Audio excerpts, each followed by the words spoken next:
Happy American Thanksgiving to you who are celebrating the American Thanksgiving. Holidays are a time that we create stories. Our traditions make stories, and so do our life experiences at the holiday time. We have the power to draw our families together, and if we're creative, we can also weave into those stories the lessons that we really want our kids to know. Listening to stories is a fabulous way to train our kids' imagination and listening skills at the same time. Do you do any listening-only type stories? Well, it is a great way to invest in the skills of imagination and listening. And now, during the holidays, it's easier than ever to make it happen. Explain to your kids. Create the picture in your minds. And then you get to watch the magic happen. Today, we have a master storyteller with us. He tells us of the days when storytelling was the way lessons were taught. Human brains are developing differently now because of so much screen exposure. Some of you might not know what it's like to not have screens around. Well, Bob Hastings shares today how his creativity was sparked through storytelling with his kids and grandkids. But storytelling that is done through the ears only. It is listening and imagining into your mind the pictures that would go with that story. Don't underestimate the power of storytelling. We'll say Bob Hastings made up Woody and Katie stories for his children when they were young. Fast forward a few decades and his grandson asked for stories. That prompted Bob to create a podcast series, drawing on the adventure books he loved as a kid. All his grand relatives have become the characters in the stories as they visit neighborhoods where family members live. Listeners, you are going to enjoy this episode today as he tells the impact these stories have had on his family.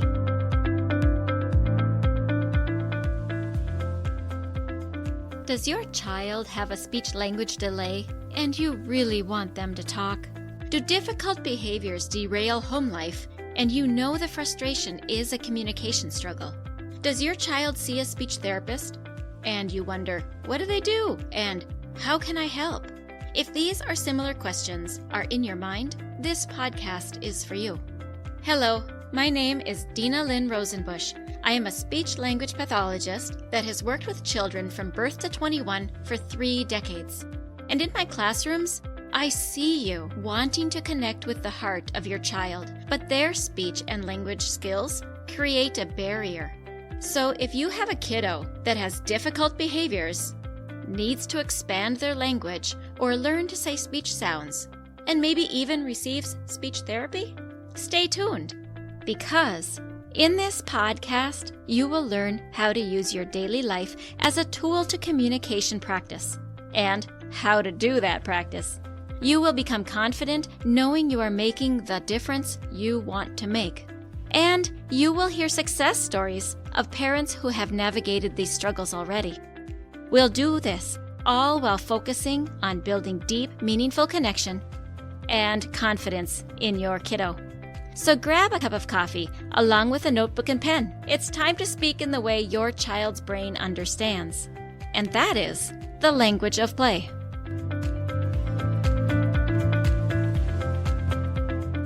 Thank you, Bob, for coming to the Language of Play today, where we can discuss your stories. I love that you are writing stories. I love that you have a passion project of a podcast that is free for people to be able to go listen to your stories. So listeners, here is Bob Hastings, a man that is very creative and enjoys telling stories for kids. Bob, welcome. Good morning. Well, it's great to be here. Thank you. Yes. Tell me how it is that you came up with the idea to create stories for the kids. It all started back when I was a parent, and my 2 children were my daughter and son. It was bedtime, and often, like parents do, you pick up the book and you read the story. But every once in a while, they would ask for me to make up a story, and I used their middle names, Woody and Katie, as the characters. And those became beloved by them. I didn't know how beloved until later on in life. My son asked me to make up a story when we were sitting outside socially distancing in the January weather for his grandson, then 3 years old. And I said, what do you want me to say in this story? And he goes, well, you remember how you'd make up ones? And he's really into wind and crows and pirates. Okay, there's some things we can work with. And so off it went. And but the magic was observing. My wife observed this and he actually took a picture of my grandson, and he had this sort of faraway look, and I could tell in that look that he was totally engaged with the story, that his imagination was really feeding into something. And it wasn't through pictures, it was only through spoken word. Well, after that, my son said, that was really good. Do you have more? Uh, and and there was the beginning of becoming really a storyteller, needing to satisfy my son and his son, and now his second son. So there's the two boys. What a beautiful way to get into it. Now, did you find that it was just like natural for you? You were naturally creative that way? Or did you have something that taught you? Uh, Also, good question, because I too remembered when I was a kid that stories were ways for my own imagination to really engage with whatever that story was. And like so many of us, Winnie the Pooh was my real kind of entree into a world of imagination of Mhm. creatures and characters who might be familiar in my toy box, but they would do, different things and have different adventures. And sometimes these adventures could be maybe a little nerve-wracking, maybe a little scary. But in the storytelling, it was an opportunity for me, and I think later on others, Mhm. to sort of process those natural emotions and thoughts that, every kid's going to have at some point in time, and every parent definitely has, from time to time. Yeah, it really, really helps, doesn't it, when we have our kids? Well, frankly, it works with adults too. When we have our children think about a character, maybe it's their stuffed animal and maybe it's imaginary in their mind. When they think about something outside of their body, and then it helps them to be able to do that processing and that learning because there isn't their own emotion attached. It like detaches them from Mhm. the feelings. It's so powerful. You're nodding. Yeah, tell me about how you have used inanimate objects. Yeah. Well, the two main characters in the story, Bear King and Bobo Chico. Obviously, these are animals that can talk. So right from the get-go, you're suspending your disbelief that, any of this thing is reality. And Mm-hmm. that's exactly what I want the stories to do, to allow um, the listener to lean in, to follow in, to see themselves. So a lot of the other characters that are included in the stories were family members that I might have in situations that they might have told me about. I rearranged the letter so nobody's name is ever embarrassed. Um, but I think that's the kind of the magic switch point when a child, a listener, they can see themselves, they can associate their feelings listening to that story, and holding their blankie, holding their stuffed animal, and having that sense of security and that sense that it's okay. It's okay to be in love with that doll, that stuffed animal. Mm-hmm. Um, that's that point of connection that allows them to have both the opportunity for a flight of fancy. They can imagine themselves with their toy. They can imagine themselves, riding a bicycle through the air, kind of like in the movie E.T. Um, and I believe, and I think this has been playing out in the stories that I've written and told, that allowing that sense of adventure, that sense of exploration, literally without leaving their back seat of the car or the couch or wherever they're listening to the story, they're transformed. They're Yeah. completely in a different space and time in their own mind, and that feels both exhilarating and liberating. And I think that's also a place of growth and exploration for kids. Because the stories I have, it's a very simple formula just to kind of lay that out. Everything is peaceful and then it's not.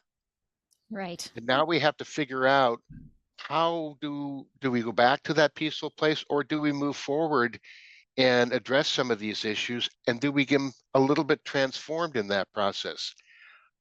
Season two really became the that epic story of the hero's journey, and using again 13 stories to leave home, to go on this adventure, and to finally come back home again. Very simple, very basic as a diagram, but boy, it sure allowed a whole lot of different explorations. I absolutely love this. And you are using just keywords that I think of when I think about what is the language of play. And it's adventure, it's imagination, it is challenging themselves to think differently. It is that belief, it is wonder, it is awe, it is all of these things that you said too. And so when our children get to think about these inanimate objects and watch those adventures, you describe their imaginations coming alive and the world of imagination. This is so important. I'm glad you're doing this. One of the things that we see is that kiddos are so used now to videos. They're used to taking in information through their eyes on the screen instead of through their ears in the imagination and in the 3D world. And you are strengthening an area that for many of our kids these days has gone weak. And we wonder why our kids don't listen, but that part of them, in order to develop listening skills in kids, one of the things that we can do is sign up for your podcast and listen to stories and let their children's imagination flourish just by listening. And then they And I develop the image in their mind. it also validates that their concerns or wishes or queries, is this okay? I was wondering about, I'm not sure. Or, my friend said this, and I'm not sure what I think about that. To validate and then kind of through the story, unpack that a little bit and see the characters in the story also not struggling per se, but really, kind of digging in and delving into some of those things, because characters can very, in a neutral way, allow that discussion that maybe a parent would love to have with their kid about, About anything from any cleaning up topic. their room. Yeah, telling the truth or whatever it is. Yeah. And the story can allow that exploration, that discussion to really happen back and forth. And I also like engaging that there are adults as well as children in the wonderful animated Snoopy, Charlie Brown cartoons. Remember, we hear the teacher wah wah wah wah wah, but we Yeah. never see adults. It's Right. always the interaction between the children themselves. So, well, that's fine. I wanted to kind of take a little bit of a caricature of adults, allow them to be maybe a little supercilious. There's a big Oh, word, yeah. but also that they don't have a lock on all the answers. Sometimes they stumble and make a mistake, and how do we allow that, just like anything, reconciliation to happen and to say, boy, I'm sorry, or thank you, or I really wish this. So getting those emotions out that are sometimes, be quiet, don't interrupt. That's, I don't think, healthy in terms of the natural progression and growth for the whole range of what kids go through and all the different ways that they're navigating with their own lives, their own bodies, their own minds. So I like I love that you're the variety bringing language into it. of So yeah. the concept of having your characters talk through in a way that is a healthy conversation, I think that gives our parents an avenue to talk about the topics that they want to talk about, just like you're saying, but they don't quite know how. And then they don't really need to, and yet they're still teaching because the characters in the book are saying the kinds of things that maybe they want to say.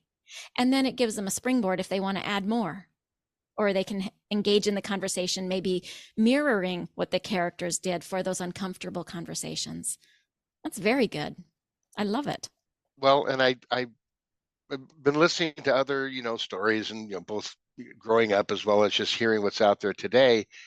And I guess I have a bias of storytelling that seems to sort of baby talk down, that seems a too sort of, naive and immature. Kids are, we don't want to give them, all the credit in the world, but it's amazing to me when they're listening to a story and the questions that I'll get back, or even ideas. I get notes from my Mm. grandsons. Hmm. Hmm. um, what they're interested in engaging with and what they can listen to and hear. I think we tend to forget, maybe as educators or parents or whatever, they're they're aware of a lot of stuff that's going on around them. They're paying attention in ways you may not think they are. And Yeah. then something will come back to you and you kind of have that jolt of, oh, you heard that? Or you think you know about this? Hmm. It's kind So of fascinating, isn't it? What they pick up on isn't necessarily what we expect for them to pick up on. mm, And what their knowledge base is not necessarily what we think that they're going to be thinking. So to have those conversations about what they're learning and ask them their interpretation, their impression, all of that is important too, because they don't think like we think. right. It's so Yes. good that you bring Yes. that up. That's so true. Now, our toys and our stories that you and I have as adults are still important to us over time. So I think, just like you mentioned, your son wanted you to start telling these stories because he has a fondness about his history with the stories. Can you talk about how we have that locked in our minds over time? Isn't it just fascinating? Isn't it wonderful how something that's, it could be obvious, like a doll, or it could be a memento, something that they pick up, that stick, that rock, whatever that is, they really engage with it and become something to them that's really important at that point in time. And then there's that sense, I think, of both not necessarily sadness, it's a little, you know, recognition that that was really important at that stage where they were. And it still has that value. I never want to dismiss the totems, the elements of that touch place of a memory, um, because as they get older, and now the thing that was so important to them now it's sort of relegated, and many stories are told about the doll that's no longer the central focus, and yet those are memories. And that's, I think, also what we're building with our kids and our students, those healthy associations, or even the unpacking of something that might have been sort of, boy, that sure was scary to me, then again, and now I look at it, it's just a closet. There's nothing in there. There's no monster. But at the time, boy, you were absolutely certain that it was. So it kind of And that's locks okay. the emotion, the Mm, language, the experience is all locked in a particular time in our minds. And when we go back in our minds to the emotion, the experience, or the time, or the location, any of those things, we can draw up all of that. And it's amazing how that's true for you and me. It's true for all of us. And so you are anchoring in places and times with our kids to have really good lessons, really good stories, and really good relationships, even if those relationships are with characters in a book. It's just so good. I love it. mm. I love, personally, using the stories to put history, without subject matters that you might think of, oh, that's boring, they'll never pay attention to that. But when it becomes a part of where they live, perhaps, or a tradition that they've heard about, perhaps, or a relative, an ancestor, something, that dimension of time, how do you softly sort of interject that and talk about, there were things that were happening way before you were born, and they're going to be there way after. Well, for a kid to going, what, before I was born, and what, I don't know what you're talking about, but a story can do that. It can introduce subjects in ways that are complex, Hmm. very mature, and yet it becomes very accessible through the storytelling. And I personally get a big kick out of that. Yeah, I think that's great. When my kids were small, we used to have something called Greta stories. And Mhm. a Greta story, Greta was just the fictitious name that I made up. And then Greta always did the behavior that my kids had gotten in trouble for that day. And then we laid in bed and talked about what Greta had done and how it was resolved and how she felt. Brilliant.